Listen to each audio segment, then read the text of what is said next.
तस्वीरें हम आपको दिखा रहे हैं, वीडियो आपको दिखा रहे हैं सीजेपी के प्रतिनिधियों के साथ। इस वक्त सरकार की जो बैठक हुई है थोड़ी देर पहले, अब यह बैठक खत्म हो चुकी है और ये तस्वीरें आपको दिखा रहे हैं। 1 घंटे तक सरकार और सीजेपी के प्रतिनिधियों के बीच बातचीत हुई है। जितेंद्र सिंह और जेपी नड्डा सरकार की तरफ से मौजूद रहे, सीजेपी की तरफ से उनके 2 रिप्रेजेंटेटिव मौजूद रहे। और फिलहाल रुख में क्या कोई बदलाव आया है, क्या कुछ बात बनी है, क्या गतिरोध खत्म हुआ है, क्या ये तमाम सवाल हैं जिसके जवाब अभी मिलने बाकी हैं, क्योंकि बैठक में हुआ क्या है अभी इसकी जानकारी ना तो सरकार की तरफ से दी गई है, ना ही कॉकरोच जनता पार्टी की तरफ से कोई बयान सामने आया है। तो इंतजार बस इस बात का है कि आखिर इस मीटिंग में क्या हुआ, नतीजा क्या निकला है, ये पता चल पाए। तो ये तस्वीरें आपको दिखा रहे हैं। रजनीश रंजन हमारे संवाददाता इस वक्त हमारे साथ मौजूद हैं। रजनीश, क्या जो सीजेपी के रिप्रेजेंटेटिव हैं वो अभी भी अंदर मौजूद हैं और जेपी नड्डा और जितेंद्र सिंह भी वहीं पर हैं, या फिर जो मंत्री हैं, केंद्रीय मंत्री वहां पर मुलाकात के लिए पहुंचे थे, वो निकल चुके हैं वहां से? देखिए, केंद्रीय मंत्री जेपी नड्डा की गाड़ी अभी भी यहाँ पर खड़ी है, आपको दिखाते हैं। ये गाड़ी है जेपी नड्डा की और उनका पूरा कॉन्वॉय है, प्रोटोकॉल की गाड़ियाँ हैं, वो यहाँ पर लग चुकी हैं और कभी भी वो बाहर निकल सकते हैं। और आमतौर पर देखा ये जाता है कि जब बैठक होती है, चाहे पिछली बार 20 जुलाई को सीजेपी के प्रतिनिधियों के साथ जब जेपी नड्डा अपने आवास पर मिले थे, तो उसके कई घंटों के बाद सरकार की ओर से एक छोटा सा ब्रीफ नोट बयान के तौर पर जारी किया गया था। तो आज भी सरकार तुरंत बयान दे देगी ऐसा इस बात की संभावना कम है। लेकिन सीजेपी के लोग जो 2 लोग हैं, सौरभ दास और आशुतोष रांका, ये दोनों जब बाहर आएंगे तो निश्चित तौर पर मीडिया से बातचीत करेंगे, क्या उनकी बात हुई है और इस बातचीत के बाद उनका अगला जो रुख है, उनकी आगे की स्ट्रेटेजी है, आगे की जो प्लानिंग है वो किस तरह की रहने वाली है, उस पर वो अपनी जानकारी दे सकते हैं। और ये भी हो सकता है कि ये दोनों पहले यहाँ से जंतर मंतर जाएं अभिजीत दीपके के साथ और वहाँ पर वो मुलाकात करेंगे। और भी कई लोग हैं जो अलग अलग संगठन के लोग वहाँ पर मंच पर बैठते हैं, जो मिलकर एक सामूहिक रणनीति बनाते हैं, आगे का कोर्स ऑफ प्लान वो तय करते हैं। उन लोगों के साथ बातचीत करेंगे और उसके बाद कोई बयान जारी कर सकते हैं। तो अभी तस्वीर जो है वो थोड़ा समय लगेगा पूरी तरह से साफ होने में, लेकिन इतना तय है कि सरकार और सीजेपी के साथ ये बैठक हुई है, बड़ी बैठक हुई है, काफ़ी देर तक ये बैठक चली है। लेकिन बैठक का नतीजा क्या हुआ है इसके लिए हमें थोड़ा और इंतजार करना पड़ेगा। ठीक बात है रजनीश, और तस्वीरें हम दिखा रहे हैं। और इस बैठक के दौरान सौरभ दास और आशुतोष रांका, ये 2 रिप्रेजेंटेटिव्स हैं जो कि लगातार सरकार के मंत्रियों से बातचीत कर रहे हैं और सरकार की तरफ से जेपी नड्डा और जितेंद्र सिंह को यह जिम्मेदारी सौंपी गई है। 1 घंटे तक तकरीबन ये मीटिंग चली है और इसमें हुआ क्या है, नतीजा क्या निकला है, यह जानने के लिए हर कोई उत्सुक है। रजनीश हमें सारी जानकारी दे रहे हैं और आनंद प्रकाश पांडे हमारे संवाददाता भी इस वक्त हमारे साथ जुड़े हुए हैं। आनंद, सरकार की कोशिश क्या नजर आ रही है, क्या मंशा सरकार सामने रखने की कोशिश कर रही है इस मीटिंग के जरिए सीजेपी के रिप्रेजेंटेटिव्स को और सीजेपी के तमाम जो सपोर्टर स्टूडेंट्स हैं जो कि इस आंदोलन का सबसे बड़ा हिस्सा हैं, उनके लिए क्या आश्वासन, क्या भरोसा है सरकार के पास? जी देखिए, सरकार बात तो कर रही है सीजेपी के प्रतिनिधियों के साथ, लेकिन इसके जरिए मैसेज ये देश भर के युवाओं को और छात्रों को दे रही है कि सरकार आपके कंसर्न्स को लेकर, आपकी चिंताओं को लेकर गंभीर है और यही वजह है कि सरकार लगातार बातचीत के लिए कोशिश कर रही है और सरकार बात कर भी रही है। हमें जानकारी मिल रही है कि इस बैठक के बाद डॉक्टर जितेंद्र सिंह और जेपी नड्डा की संभवतः एक बार फिर से गृह मंत्री अमित शाह के साथ मुलाकात हो सकती है, जिसमें वो अभी जो उनकी बातचीत हुई है सीजेपी के प्रतिनिधियों के साथ वो गृह मंत्री को बताएंगे और उसके बाद फिर सरकार का आगे की क्या कदम उठाना है उसको लेकर सरकार की रणनीति तय होगी। लेकिन इतना जरूर है, सरकार ने पिछले 24 घंटे में जो कदम उठाए हैं, सरकार को लगता है कि अब धरने को जारी रखने का कोई मतलब नहीं, अब धरना खत्म कर देना चाहिए। जब सोनम वांगचुक अपना आंसर खत्म कर चुके हैं, सरकार ने कई फैसले ले लिए हैं, तो ऐसे में सरकार को उम्मीद है कि अब सीजेपी के लोगों को भी सरकार की बात माननी चाहिए, सरकार ने जो कदम उठाया है उसको स्वीकार करना चाहिए, अपने धरने को खत्म करना चाहिए।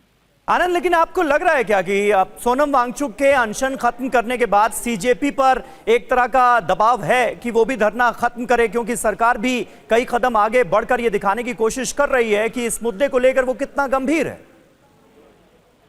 देखिए, सरकार को लगता है कि इस धरने के पीछे कुछ पॉलिटिकल पार्टीज भी हैं जो पीछे सपोर्ट कर रही है, तो ऐसे में सरकार कह रहा है कि अगर छात्र नेता जो हैं या फिर जो लोग इस सच में इस मामले इस आंदोलन को लीड कर रहे हैं, धरने को लीड कर रहे हैं, अगर उनकी चलेगी तो ये धरना खत्म हो सकता है। लेकिन अगर पॉलिटिकल पार्टी राजनीति करना चाहती हैं, ऐसे लोगों को और उकसाना चाहती है, तो फिर हो सकता है कि धरना लंबा खींचे।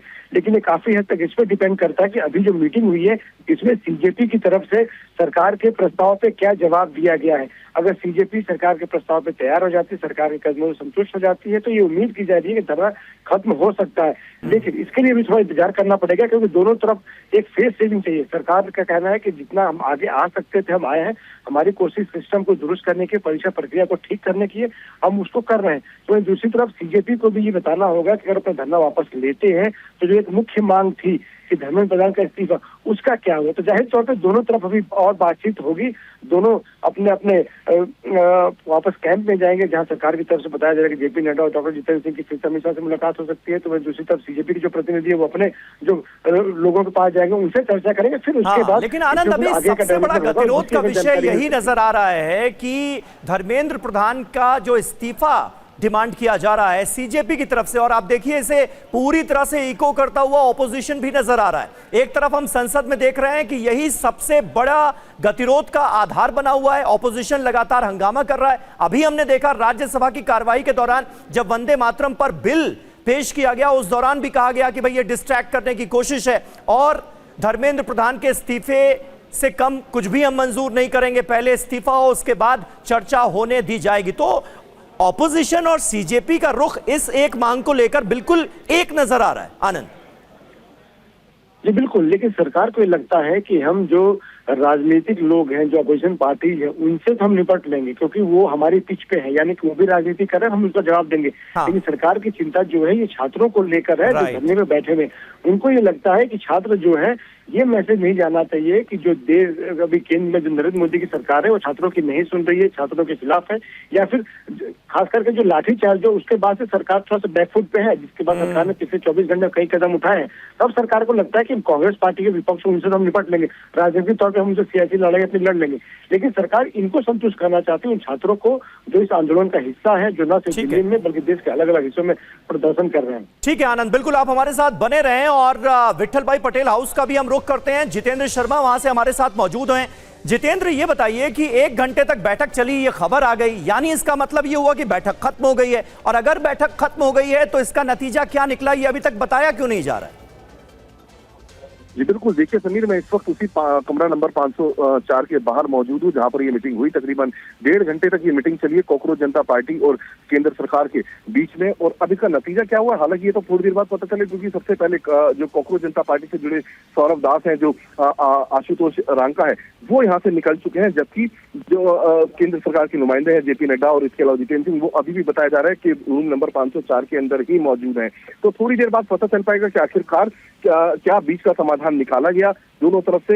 लेकिन आप जितेंद्र ये कह रहे हैं कि सौरभ दास और आशुतोष रांका वहां से निकल गए हैं, मीटिंग खत्म होने के बाद सीजेपी के जो रिप्रेजेंटेटिव हैं वो निकल गए वहां से?